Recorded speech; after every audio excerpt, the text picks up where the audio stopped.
आप देख रहे हैं इंडिया टीवी, आपके साथ मैं हूं मीनाक्षी जोशी। सचिन पायलट बागी हो जाएंगे या कांग्रेस में रहेंगे, अभी इसके चांस बाकी हैं। इसी सवाल से जुड़ी इस वक्त की एक बहुत बड़ी खबर सूत्रों के हवाले से आ रही है कि राजस्थान का संकट सुलझाने के लिए अब खुद प्रियंका गांधी सामने आई हैं।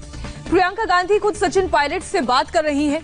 ऐसी खबर है कि कांग्रेस के राज्यसभा सांसद राजीव साटव भी कल जयपुर जा सकते हैं। तो दो बड़ी खबर आपको बता रहे हैं। एक तो प्रियंका गांधी संकट सुलझाने के लिए खुद सचिन पायलट से बात कर रही हैं।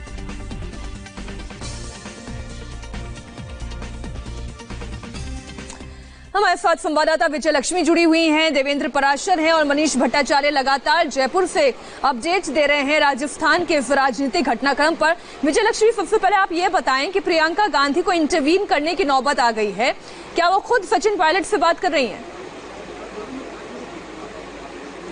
देखिए मीनाक्षी, जो सोर्सेज हमें बता रहे हैं कि वो दोनों ही नेताओं से बात करी हैं, वो अशोक गहलोत से भी बात करी हैं और सचिन पायलट से भी बात करी हैं, क्योंकि सचिन पायलट को तमाम शिकायतें हैं कांग्रेस पार्टी की लीडरशिप से। तमाम मुद्दे हैं जो वो लगातार कांग्रेस के अलग अलग प्लेटफॉर्म्स पर उठाते रहे हैं। पिछले हफ्ते जैसे उन्होंने अहमद पटेल से जब मुलाकात की थी तो भी अपनी तमाम चीजें बातें रखी थी। अब जो सूत्र हमें बता रहे हैं कि प्रियंका गांधी वाड्रा दोनों से बात करी हैं, क्योंकि अगर आपको कांग्रेस में चीजों को सुलझाना है तो दोनों खेमों से बात करना जरूरी होगा। जो सोर्सेज अभी हमें बता रहे हैं वो यही बता रहे हैं कि प्रियंका गांधी वाड्रा दोनों ही नेताओं से बात कर रही हैं, दोनों ही नेताओं से टच में हैं और ये अभी का लेटेस्ट अपडेट है। इसके अलावा जिस तरह से हमने बताया 3 नेता ऑलरेडी कल कांग्रेस आला कमान की तरफ से वहां भेजे गए थे। कल जो है वो राजीव साटव वहां पर जा सकते हैं, गुजरात के इंचार्ज हैं। इसके अलावा राज्यसभा के सांसद हैं, वो भी वहां जयपुर जो है जा सकते हैं। तो कांग्रेस की जो लीडरशिप है, सीनियर लीडरशिप की बात करें या मिडिल ऑर्डर जो है कांग्रेस पार्टी की लीडरशिप का, तमाम लोग जो हैं लगे हुए हैं। इस क्राइसिस को कांग्रेस सुलझाना चाहती है, क्योंकि कांग्रेस इसके रैमिफिकेशंस, इसका क्या असर होगा आगे आने वाली राजनीति में, उसको समझ रही है। ज्योतिरादित्य सिंधिया जिस तरीके से गए और जिस तरीके से उन्होंने तमाम तरह के आरोप लगाए, अगर सचिन पायलट भी कांग्रेस के खेमे से छिटक कर कहीं और जाते हैं, बेशक बीजेपी जाएं या अपनी पार्टी बनाएं, दोनों ही स्थिति में कांग्रेस पार्टी की जो प्रेजेंट जो मौजूदा नेतृत्व है उस पर बड़ा सवालिया निशान खड़ा होगा। इस बात के मायनों को कांग्रेस पार्टी समझ रही है और शायद इसीलिए अब हम देख रहे हैं कि टॉप लीडरशिप जो है वो अब जिस तरह की बातचीत हो रही है उसमें इन्वॉल्व हो रही है और दोनों तक पहुंचने की कोशिश कर रही है। विजय लक्ष्मी, राजीव साटव जो जिनके बारे में आप कह रही हैं कि वो कल जयपुर जा सकते हैं और महाराष्ट्र के राज्यसभा सांसद भी हैं, महाराष्ट्र से आते हैं, राज्यसभा सांसद हैं, आप बताइएगा जरा ये राजीव साटव की भूमिका क्या हो सकती है? हम उस पर भी आपसे चर्चा करेंगे। क्या राजस्थान के मुख्यमंत्री अशोक गहलोत सरकार बचाने में कामयाब हो गए हैं? सवाल ये कि क्या सचिन पायलट का सियासी दांव क्रैश हो गया है? ये सवाल इसलिए क्योंकि अब से थोड़ी देर पहले जयपुर में सीएम अशोक गहलोत ने विधायकों के साथ शक्ति प्रदर्शन किया। दावा है कि इस वक्त कांग्रेस के 97 विधायक सीएम आवास पर मौजूद हैं। 86 विधायक जो हैं वो कांग्रेस से आते हैं, जबकि 8 इनमें से निर्दलीय हैं। एक आरएलडी का विधायक है तो 2 बीटीपी विधायक भी उनके साथ खड़े हैं। खास तौर पर मीडिया को सीएम आवास में बुलाया गया और ये दिखाया गया कि शक्ति किस खेमे की ज्यादा है। जाहिर है अशोक गहलोत सीएम आवास पर यह भीड़ थी, विधायकों का यह मजमा था, तो ये कहा जा सकता है कि शक्ति प्रदर्शन में कहीं ना कहीं इस वक्त अशोक गहलोत मजबूत दिखाई दे रहे हैं और सरकार के पास सभी विधायकों का समर्थन है। बताया जा रहा है कि 21 विधायक इस बैठक में नहीं आए हैं और वो 21 विधायक सचिन पायलट के साथ हैं। लेकिन सवाल ये भी है कि सचिन पायलट आगे क्या करेंगे, उनकी रणनीति क्या होगी?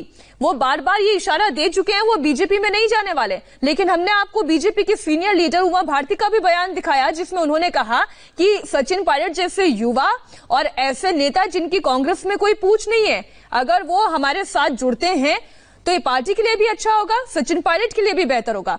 अब आपको एक बार फिर से पूरी तस्वीर दिखाते हैं। जब मुख्यमंत्री अशोक गहलोत ने मीडिया के सामने शक्ति प्रदर्शन किया, दावा है कि उनके साथ 97 विधायक मौजूद है।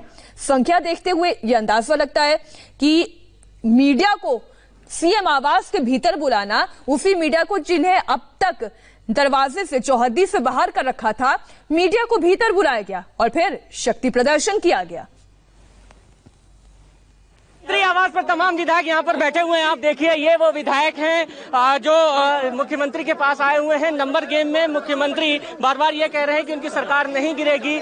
और यहाँ पर आप देखिए, बसपा और निर्दलीय विधायक सारे यहाँ पर हैं, लेकिन सामने की रो में सारे निर्दलीय विधायक बैठे हैं, पीछे कांग्रेस के बैठे हुए हैं और उसके पीछे बसपा के विधायक बैठे हुए हैं। 90 से ज्यादा फिलहाल ये आंकड़ा दिखाई नहीं देता, लेकिन फिर भी इनकी कोशिश है और ये दावा कर रहे हैं कि जो सारा समर्थन है वो इनको मिला हुआ है। उधर सचिन पायलट की तरफ से ये कहा गया है कि 25 विधायक उनके साथ मौजूद हैं, लेकिन मुख्यमंत्री आवास के अंदर एंट्री देकर कहीं ना कहीं ये मैसेज देने की कोशिश है कि नंबर उनके साथ है। जो विधायक ये कहे जा रहे थे कि उनके साथ नहीं है, नंबर गेम उनके साथ नहीं है, ये नंबर गेम पूरा उनके साथ है और यही मैसेज देने की कोशिश की है। और इसीलिए मुख्यमंत्री आवास ने बुलाया, क्योंकि सुबह से हम लोग इंतजार कर रहे थे और ये कयास लगाए जा रहे थे कि कौन कौन से विधायक मुख्यमंत्री आवास में आए हैं। लेकिन फिलहाल ये साफ हो गया है कि पीछे जो तमाम विधायक जिनके नाम हम बार बार बता रहे थे वो यहाँ पर थे, विक्ट्री का साइन दिखाया और ये कह रहे थे कि कांग्रेस पार्टी के साथ वो लोग जुड़े हुए हैं।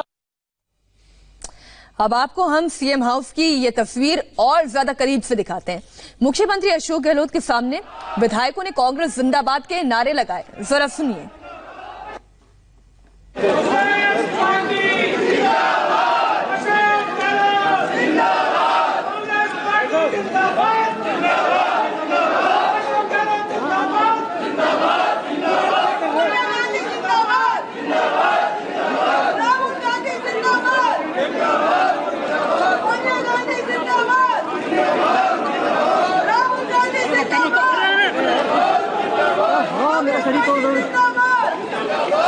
जिंदाबाद, राहुल गांधी जिंदाबाद, ये विधायकों का शक्ति प्रदर्शन है। और जो लगातार ये कयास लगाए जा रहे थे कि क्या गहलोत सरकार अल्पमत में है, तो फिलहाल कॉन्फिडेंस देखकर, ये नारेबाजी सुनकर, ये जिंदाबाद का शोर देखकर तो यही अंदाजा लगाया जा सकता है कि अभी अशोक गहलोत सरकार बहुमत में है।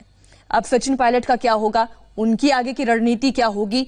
जो रनवे पर उनका प्लेन तेजी से भाग रहा था उस पर आखिर ब्रेक कैसे लग गया और कहां लग गया? क्योंकि अभी अभी बड़ी खबर हमने ये भी बताई कि प्रियंका गांधी जो हैं वो खुद सचिन पायलट से लगातार संपर्क में है, बात कर रही हैं और शायद रूठे को मनाने की ये कोशिश है। लेकिन सबसे पहले मनीष भट्टाचार्य, तस्वीरों में अशोक गहलोत के चेहरे की मुस्कान और विधायकों का कॉन्फिडेंस देखकर तो यह लग रहा था कि यह सरकार बहुमत में है।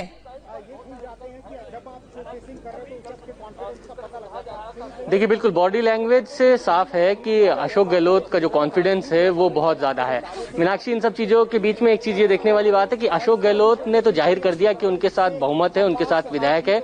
अब बारी सचिन पायलट की है कि वो दिखाएं कि अगर वो दावा ये कर रहे हैं कि उनके साथ 25 से 30 विधायक मौजूद हैं, तो वो भी फिर कहीं ना कहीं अपने उन विधायकों के साथ एक फोटो दिखाएं या वीडियो करवाएं, इस तरीके की चीजें सामने आए कि आखिरकार वो दावा करें तो उनके साथ वो कौन से विधायक है। क्योंकि अशोक गहलोत की तरफ से मुख्यमंत्री आवास के अंदर बुलाकर सार्वजनिक रूप से तो ये पुष्टि कर दी गई कि हमारे साथ इतने विधायक है, ये नंबर्स हमारे साथ मौजूद है। लिहाजा अब कहीं ना कहीं घूम फिर के सारे सवाल सचिन पायलट के ऊपर उठते हैं, उनके दावों के ऊपर उठते हैं जो लंबे समय से वो कर रहे हैं कि हमारे साथ मेजोरिटी में 25 से 30 विधायक उस खेमे से हमारे पास जुड़े हुए, लिहाजा अल्पमत में है गहलोत की सरकार। तो कुल मिलाकर इन तमाम सवालों पर कयास उठाए जा रहे हैं। एक चीज और भी सामने आ रही है कि लगातार मुख्यमंत्री आवास से जो कुछ विधायक छिटपिट इधर उधर रह गए हैं, कुछ निर्दलीय और कुछ अन्य विधायक जिनकी आने की संभावना है, उनके जो मित्र विधायक है, मित्रगण साथी विधायक कांग्रेस और बसपा के, उनसे फोन कराया जा रहा है कि नाराजगी दूर करें, अगर कोई नाराजगी है तो उसको बैठ के समझाया जा सकता है। लिहाजा मुख्यमंत्री आवास आए और विधायक दल की बैठक में शामिल हो। अभी भी कहीं ना कहीं अच्छा मनीष, एक संभावना पर जरा आप थोड़ा प्रकाश डालें, क्या अभी भी फ्लोर टेस्ट की कोई संभावना दिखाई देती है?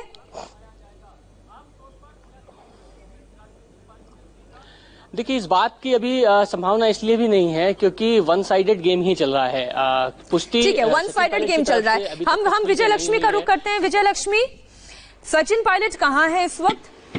ये राजीव जाटव की जो आपने बात बताई, इनकी भूमिका क्या होगी? देखिए, सचिन पायलट जहां तक कहाँ हैं अभी मीनाक्षी, अभी तक सूत्रों से जो खबर आ रही थी कि दिल्ली में ही हैं, एनसीआर में ही हैं, 5 कैनिंग लेन पे कल से मीडिया का जमावड़ा है, लेकिन कल से अभी तक यहाँ पर एटलीस्ट सचिन पायलट के दर्शन हमें नहीं हुए। लेकिन उनके जो करीबी लोग हैं वो जरूर ये कह रहे हैं कि सचिन पायलट दिल्ली में ही है, अभी दिल्ली से बाहर नहीं निकले हैं। रही बात राजीव साटव की, तो ये 3 नेता वहाँ जो कल 3 नेता गए, राजीव साटव भी माना जाता है कि कांग्रेस के जो पूर्व अध्यक्ष हैं राहुल गांधी उनके करीबी माने जाते हैं, तो वहां पर जाकर के कांग्रेस के नेता लोगों से वहां बात कर सकें, इसीलिए जो लगातार दिल्ली से नेताओं को भेजा जा रहा है ताकि वो वहां पर लोगों से बातचीत कर सके, जो एमएलएज हैं। क्योंकि अभी भी ये दावा किया जा रहा है कि जो एमएलएज वहां पर हैं अशोक गहलोत के घर पर, अभी जो एमएलएज हैं उसमें से काफी सारे ऐसे एमएलएज हैं जो नाराज थे अशोक गहलोत की सरकार में, काफी सारी उनके अपने इश्यूज थे। बिल्कुल विजयलक्ष्मी, क्योंकि कुछ नेताओं का तो हमने ऐसा बयान सुना जो कि सचिन पायलट के करीबी बताए जाते थे, लेकिन वो अशोक गहलोत के समर्थन में जब पुरजोर तरीके से मुखर हुए तो उसके पीछे मायने क्या है हम ये भी समझेंगे। एक बार मैं देवेंद्र पराशर का रुख कर लेती हूँ, फिर मैं हर्षवर्धन जी आपके पास आऊंगी। उमा भारती तो न्योता ही देती रह गई, निमंत्रण ही देती रह गई सचिन पायलट को। और देखिए बीजेपी की आजकल की जो फंक्शनिंग है उसमें उमा भारती क्या कह रही हैं या इस तरह के दूसरे नेता क्या कह रहे हैं, उससे बीजेपी के सीधे सीधे स्ट्रेटजी का अंदाजा नहीं लगाया जा सकता। दूसरी चीज की बीजेपी नेताओं को ये बखूबी मालूम था कि सचिन पायलट जब तक अपने पत्ते पूरे तरीके से नहीं खोलते उनके पास कुछ नहीं है, और इसलिए कल से ही इंडिया टीवी इस बात को लेकर लगातार रिपोर्ट कर रहा था कि बीजेपी वेट एंड वॉच की भूमिका में ज्यादा है। जब तक और सचिन पायलट खुल के ये कह रहे हैं कि हाँ वो बीजेपी बिल्कुल ज्वाइन नहीं करेंगे, तो वैसे स्थिति में बीजेपी अपनी संभावनाएं ये देख रही थी कि सचिन पायलट कांग्रेस को जितना ज्यादा डैमेज करें, अगर सचिन पायलट कांग्रेस से बाहर निकलते हैं तो राष्ट्रीय राजनीति के हिसाब से कांग्रेस के ऊपर बीजेपी को पेस्ट करने का मौका मिलेगा कि कांग्रेस की जो लीडरशिप है उसके प्रति कितना ज्यादा संतोष है कि उसके अपने नेता चाहे ईस्ट के हों, सेंट्रल दिल्ली के हों, वेस्ट के हों, सब एक एक करके छोड़ते जा रहे हैं। और दूसरी चीज की राजस्थान में कांग्रेस पार्टी और ज्यादा कमजोर होगी और फिर बीजेपी के लिए आगे और मौका मिलेगा कांग्रेस पर हमलावर होने का। इन सारे पत्तों के साथ बीजेपी इंतजार कर रही थी। बीजेपी को कतई ये गुमान नहीं था कि आज की डेट में ही सचिन पायलट बीजेपी के खेमे में आ जाएंगे या कुछ होगा। हाँ, बीजेपी जरूर उनके साथ संपर्क में है चैनल के मार्फत, और वो हर चीज जो कि सचिन पायलट को मुहैया कराई जा सकती है जिसकी उन्हें जरूरत हो कांग्रेस पार्टी को तोड़ने के लिहाज से या अपनी राजनीति को आगे बढ़ाने के लिहाज से, वो बीजेपी निश्चित तौर पर उन्हें मुहैया कराएगी। और अगर हरियाणा के रिजॉर्ट में अपने विधायकों को लाकर वो रख रहे हैं तो आप अंदाजा लगाया जा सकता है कि ये भी सपोर्ट उन्हें कहां से मिला होगा। जी मीनाक्षी जी। हर्षवर्धन जी, अशोक गहलोत की जादूगरी चल गई ऐसा लगता है। ये सचिन पायलट का प्लेन आखिर लैंड करते करते क्रैश कैसे हो गया, या अभी भी कुछ समीकरण बाकी हैं? नहीं मीनाक्षी, मुझे लगता है कि अभी सचिन पायलट अभी कोई क्रैश कर गए हैं या उनकी लैंडिंग गड़बड़ हो गई है, इस तरह से इसे देखना नहीं चाहिए। क्योंकि ये आप समझिए कि आप मध्य प्रदेश का घटनाक्रम याद कीजिए, कर्नाटक का घटनाक्रम याद कीजिए, और मध्य प्रदेश तो अभी ताजा है। तो लेकिन आप ये तो मान रहे हैं ना कि अशोक गहलोत की जादूगरी चल गई है? नहीं, निश्चित तौर पर अशोक गहलोत ताकतवर नेता है और अशोक गहलोत बहुत खांटी टाइप के नेता है। सचिन पायलट बहुत गुस्से में रिएक्शन करने का उनका तरीका अलग होता है, और अशोक गहलोत बड़े शातिराना तरीके से उनको परेशान करते रहे। इतना परेशान करते रहे कि सचिन पायलट रिएक्ट करके वो कांग्रेस पार्टी से बाहर आ गए, और अशोक गहलोत ने लगातार कांग्रेस के आला कमान क्या कहेंगे, गांधी परिवार को लगातार वो सचिन पायलट के खिलाफ एक के बाद एक अपनी जो कहते हैं ना कि अपना दावा वो मजबूत करते रहे। तो ये तो हुआ है वो जादूगरी। लेकिन एक बात मैं बार बार कहता हूं कि कोई भी जादूगरी उसका एक समय होता है, कितना भी बड़ा जादूगर हो उसका समय होता है। एक ही जादू वो कितनी बार चलाएंगे, कितनी बार वो सचिन पायलट के ऊपर बार बार ये आरोप लगाते रहेंगे। और मैं कहता हूं कि ये सरकार अगर नहीं भी गिरेगी, हम अभी इतनी देर से जो देख रहे हैं उसमें कम से कम 17 से 18 विधायक तो निश्चित तौर पर कांग्रेस के वहां नहीं है सीएम हाउस में। मतलब बातों का ये सिलसिला थोड़ा और बढ़ाएंगे ना, एक छोटे से ब्रेक के लिए हमें रुकना पड़ रहा है। हो रहे हम फौरन हाजिर इसी बड़ी खबर पर।